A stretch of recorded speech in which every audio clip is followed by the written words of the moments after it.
we can go on this person and we can kill them without losing anyone ourselves. It's like somehow they have to get on BZM and kill him immediately, but they just, at this point, there's going to be so much follow-up, and then there's going to have other massive problems because they do have this like tri-quad core already for OG. And OG's, they're reading the movements perfectly, right? Like the whole game, it does feel like they just know exactly where Gaming Gladiators is positioning. They're getting the wraparound. Suso the scout. And straight in they go. They'll take out Celery.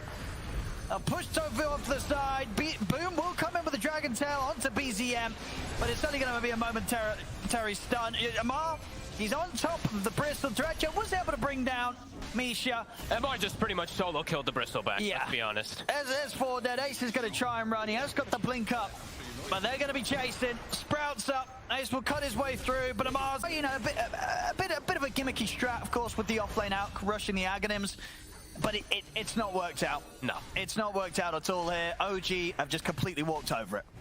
Level 20 now on Slaughter, even more minus armor. All right, the buyback. See what they can do with this.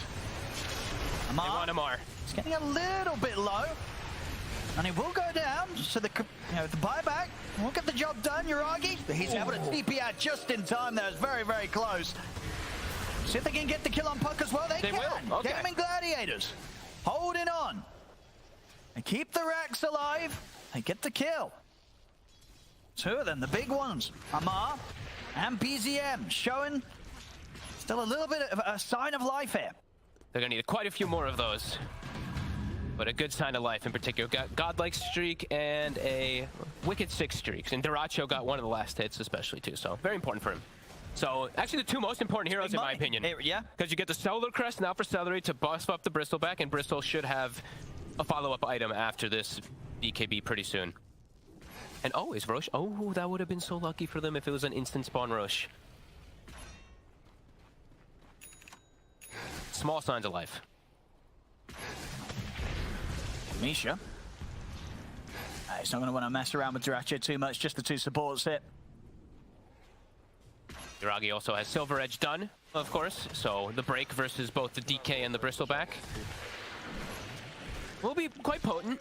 Also going to have AC pretty fast in this game, as we saw, you know, of course. Amar, even though he could have bought an AC, he wants his Moonshard.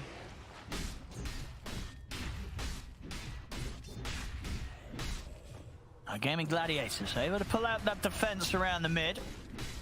See if they're now able to go for anything aggressive, or if it's just going to be a case of waiting for OG to push once more. They have an Arcane Rune on the Bristol. And they're going to try and go. This could be something that allows him to maybe open up his damage.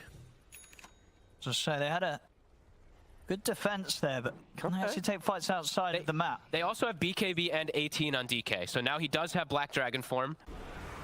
And a bit more protection built to stick on top of the puck. Let's have a look. OG, they're smoked up themselves. The scam will catch Gaming Gladiators, so OG know exactly where to head. And bottom is getting sieged. You cannot neglect these treants. The greater treants are going to be able to take down this tower. They're going to try and force the Roche here, Gaming Gladiators. It's going down very quickly. They're getting low. They're in. There's going to be the jump. They'll put the BKBs, but Amar just beating down. Oh, the BK just shot. Boom just disappears into the physical damage that OG have. Everybody's going down. It's a team wipe in a matter of seconds, and they'll call it. They've had enough. GG. Again, the Zeus getting the scout, the information in every single one of these team fights. He Thunder God's Wraths, and then there, BZM. He gets the coil on all three of the support heroes in the back line. Relatively even game, and everything will depend on how the teams maneuver around the laning stage in the mid game. Like any other Dota game. Let's find out how it's going to play out together with OD Pixel and Waga. Thank you, Steve, and welcome, ladies and gentlemen, to Game 1 of OG versus Entity. I'm here with Wagga today for this best of three. And Wagga, what are you looking forward to seeing? I think the thing that stands out the most to me, you know, Entity, of course, getting that Terrorblade through. Something that was never really going to happen again, I feel, later on in the draft. They have to pick it early to get it this game, but they do get it. The question is, overall, have OG responded to the Terrorblade pick nicely, do you reckon?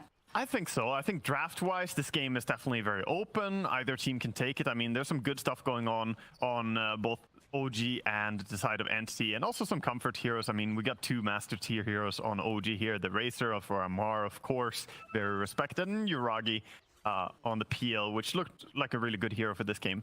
But purest performance on his TB. Yeah, 995 GPM. Yeah, he put on an absolute slaughterhouse. I mean, he killed 640 creeps in 37 minutes. Like, that's hard to achieve in a pub. That's to make that happen in a DPC Division 1 game.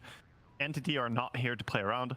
I'm super stoked, by the way, to be here and casting them because, you know, Stormstormer is my former teammate. We go way back, so I'm gonna try and hold back my bias here, but I'm definitely rooting for my boy. Oh, we're gonna see some action maybe around the rune spot.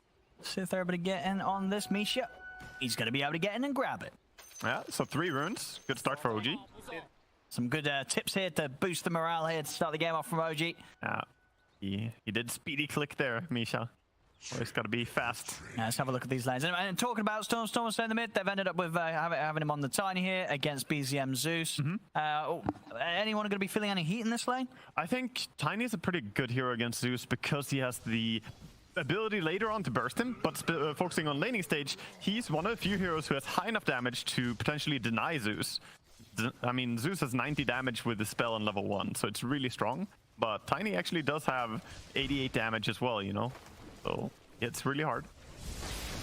All right, and in terms of sort of the side lanes, has anything ended up looking difficult for either team in the laning stage? I am imagining that it should maybe be a slight favor for Entity on the side lanes.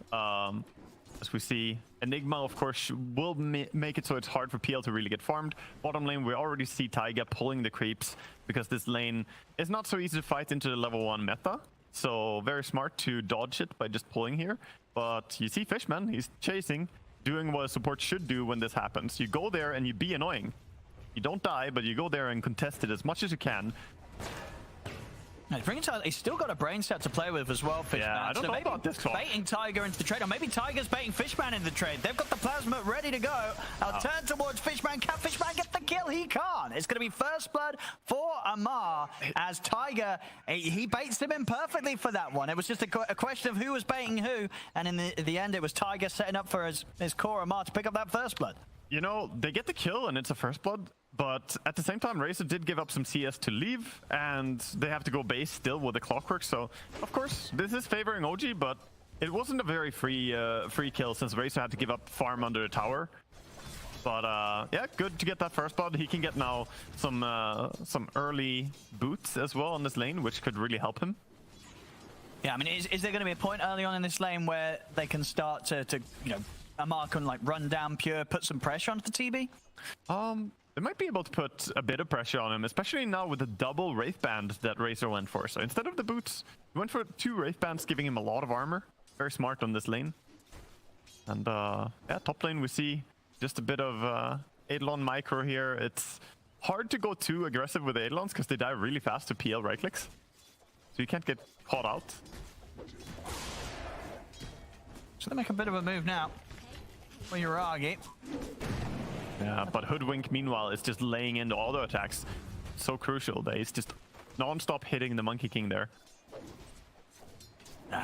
Nicely able to dodge the damage from the Spirit Lance with the Mischief Cat, mate. Looking over to mid lane, there was a triple stack now on the small camp for Zeus. So he's preparing to farm a lot there. And potentially stealing that could be a huge move. Yeah, absolutely. That could definitely be a player for Stormstormer if he's aware that's going to